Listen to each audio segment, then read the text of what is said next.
Merci beaucoup Yves pour cette introduction. Merci à tous d'être là.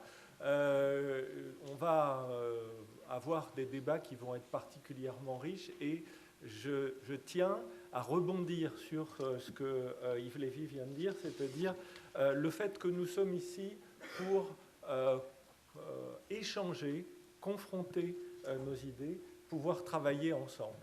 Et donc, c'est l'état d'esprit dans lequel est le comité depuis qu'il a été refondé. Alors, pour resituer les choses, on est évidemment des nains sur les épaules des géants qui nous ont précédés. Ces géants, c'était des gens comme Michel Fardot ou Claude Cordon qui ont recréé le comité Hermès donc à la fin des années 90, à un moment où il est apparu de façon claire que les questions qui étaient abordées par les équipes de recherche au sein de l'Institut pouvaient être distinctes, aussi bien par leur questionnement que par la manière d'y répondre, des questions qu'abordait le Comité consultatif national d'éthique. Et c'est pour ça que les uns comme les autres ont voulu créer un espace de réflexion. Et je tiens à souligner d'emblée que ça correspond aussi à l'éclairage de cette journée, puisque nous la faisons en partenariat avec l'espace éthique de l'assistance publique, qui est devenu, la semaine dernière, et avec la signature de l'INSERM, puisqu'André Sirota était encore là, l'espace éthique régional Île-de-France. Et je tiens à saluer Emmanuel Hirsch, qui est l'animateur depuis maintenant presque une vingtaine d'années. Puisque Yves, tu as souligné quelques références fondamentales, je ne manquerai pas au plaisir de rappeler que Emmanuel, quand il a présenté la semaine dernière la mise en place de cet espace éthique régional, l'a immédiatement mis sous les auspices de Jonathan Mann. Et je pense qu'en tant qu'ancien président du conseil scientifique de la NRS, c'est un personnage, une personnalité qui a marqué beaucoup de personnes qui l'ont rencontré, qui ont cherché à animer une réflexion à partir de ses propres réflexions. Si j'avais la première diapositive, François, comment on va? Bon, c'est pas, ça passe pas. On peut passer la suivante. Enfin, sur celle qui était écrite HC, sur la présentation qui était écrite HC. Est-ce qu'il y en a une autre? Hop, là c'est le programme. Bon, sur la diapositive qu'il devrait y avoir, on aurait immédiatement placé le travail du comité sous l'égide de trois réflexions tirées de Paul Ricoeur, trois réflexions sur le débat et l'agir. Donc une première réflexion qui était que Paul Ricoeur définit l'agir comme toi, moi et la règle. Et je pense que si nous cherchons à faire quelque chose, c'est justement dans cette interaction entre le moi du chercheur, le toi qui est n'importe quel citoyen, le chercheur dans le laboratoire, l'autre chercheur, le citoyen dans la société, évidemment les différents comités qui ont été évoqués. La deuxième phrase que j'avais prise de Ricoeur, c'est cette phrase qui dit qu'on entre en éthique quant à l'affirmation de sa propre volonté de liberté, on adjoint la volonté que la liberté de l'autre soit.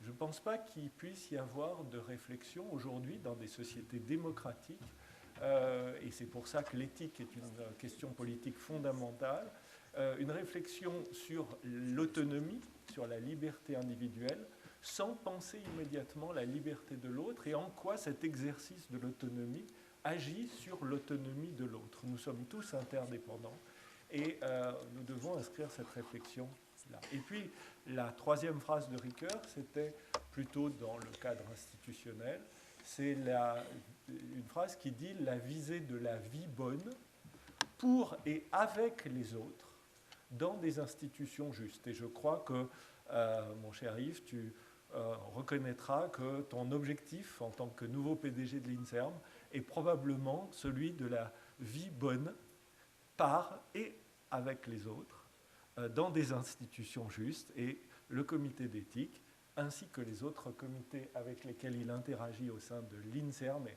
avec lesquels nous avons commencé tout au long de l'année à interagir, l'expertise collective, la mission à l'intégrité, le comité institutionnel de revue, le groupe des associations de malades et d'autres comités qui sont invités permanents de nos réunions et avec lesquels nous interagissons, et évidemment les rencontres avec les autres comités que nous avons pu avoir au cours de l'année. Nous avons reçu Michel Leduc pour le CNRS, nous avons reçu Anne-Marie Moulin pour l'IRD, Henri Duet pour l'INRA. Donc il est clair que notre réflexion ne peut se faire seule. Inutile de dupliquer, inutile de chercher à être original.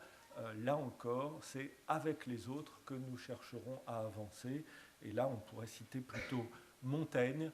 Il n'y a aucun sens à être intelligent seul. C'est avec les autres qu'on peut chercher une intelligence.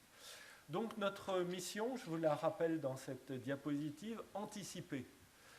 C'est un peu ce que tu nous proposes avec cette réflexion sur les nouvelles technologies. C'est ce que nous cherchons à faire. Anticiper des questions dont nous commençons à être conscients, mais qui ne sont pas forcément déjà dans le champ public et qui nécessitent d'être réfléchies parce qu'elles vont avoir des impacts sur le quotidien des personnes. Il est clair qu'aujourd'hui, les nouvelles techniques de séquençage à haut débit ont des répercussions directes sur notre exercice clinique et vont avoir des répercussions directes sur la manière dont les gens conçoivent leur vie, leur état de santé, c'est-à-dire la dissociation qui va exister maintenant entre un processus pathologique et le diagnostic d'une maladie. C'est vrai dans les biomarqueurs, c'est vrai dans l'imagerie cérébrale. Sensibiliser.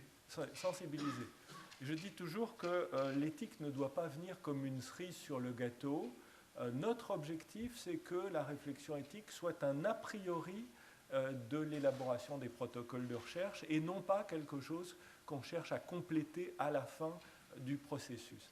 Pourquoi un a priori? Parce que finalement, dans les groupes de réflexion, comme on a sur la perception de la représentation animale, sur la manière de concevoir une cohorte, la manière de concevoir le consentement éclairé pour une recherche clinique, la manière dont on anticipe la diffusion des résultats, eh bien, cela peut, doit, va améliorer la qualité des recherches.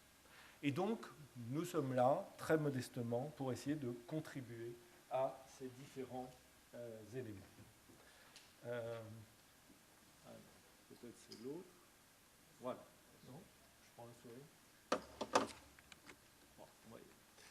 Donc notre comité, juste pour rappeler sa composition, il répond aux critères, et on a essayé d'être vraiment drastique là-dessus, aux critères d'un comité d'éthique. Premièrement, il est nommé pour une période limitée. Nous avons demandé aux gens de s'engager pour 3 ans.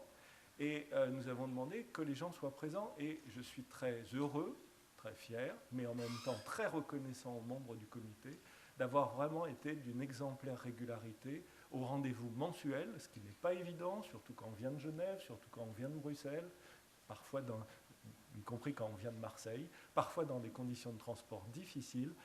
Ils ont fait preuve d'une incroyable régularité. Un de nos membres n'a pas pu faire preuve d'une telle régularité. Nous avons procédé à une modification et ça continuera comme ça parce que le comité il est là pour travailler au service de la collectivité. Il est équilibré homme-femme, il est équilibré INSERM, non-INSERM, il est équilibré sciences humaines et sociales, sciences biologiques. Et j'ai déjà parlé de la question des interfaces.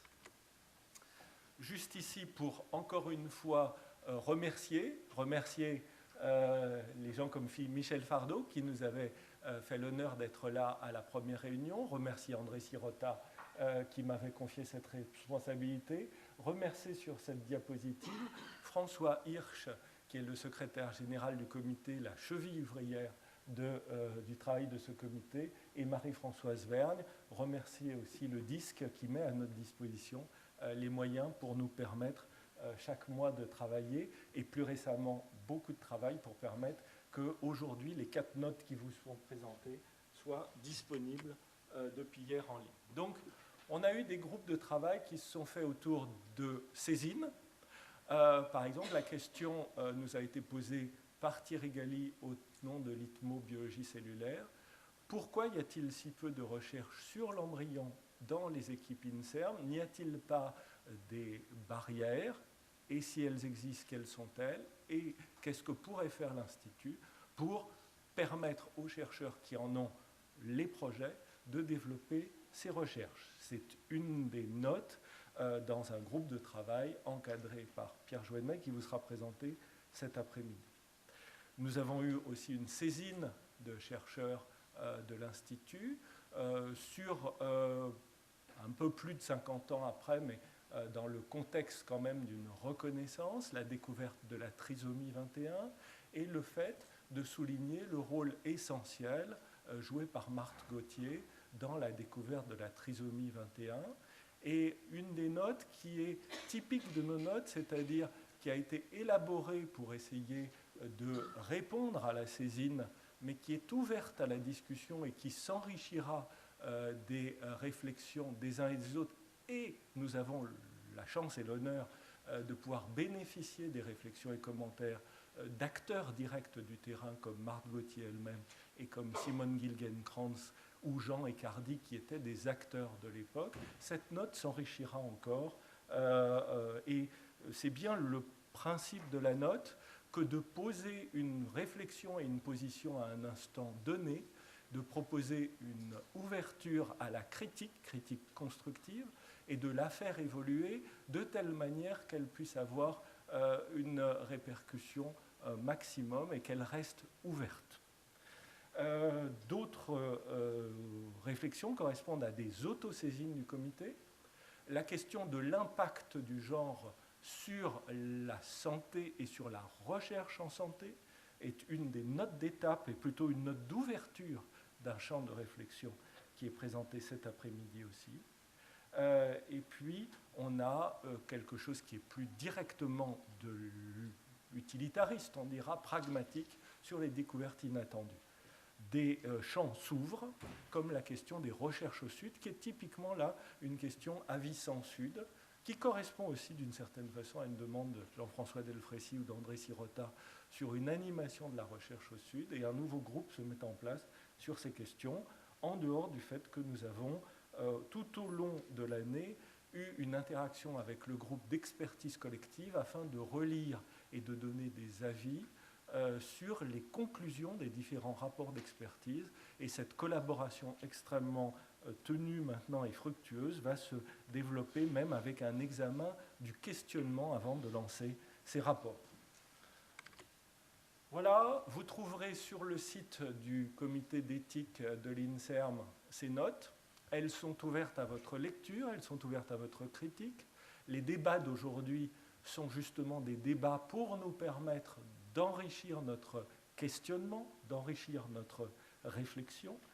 Nous sommes là à votre service et en dehors de ces lectures, vous trouverez la possibilité à tout moment de nous contacter via le site, via l'adresse directe du comité. Et je m'arrêterai là pour vous laisser la parole en vous remerciant encore d'être présent. Je vois que l'amphithéâtre s'est déjà largement rempli. Si nous avions le nombre théorique d'inscrits, nous serions plus de 250 et l'amphithéâtre n'arriverait pas à contenir tout ce monde.